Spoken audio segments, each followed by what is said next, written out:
జిల్లా పాపన్నపేట మండలంలోని ఏడుపాయలో వనదుర్గ భవానీ అమ్మవారు వసంత పంచమిని పురస్కరించుకొని అమ్మవారిని సరస్వతి దేవిగా అలంకరించి భక్తులకు దర్శనం కల్పించారు. నిర్మల్ జిల్లా బాసర శ్రీ జ్ఞాన సరస్వతి అమ్మవారి ఆలయంలో అంగరంగ వైభవంగా వసంత పంచమి ఉత్సవాలు జరుగుతున్నాయి.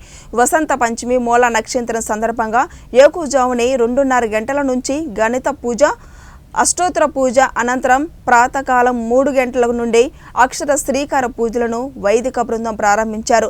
ఎలాంటి ఇబ్బందులు కలగకుండా ప్రత్యేక క్యూ లైన్ల ఏర్పాటు ఆవశ్యకమైన అధికారులు ఆ దిశగా ఆలోచించకపోవడం భక్తుల విమర్శలకు దారితీస్తుంది.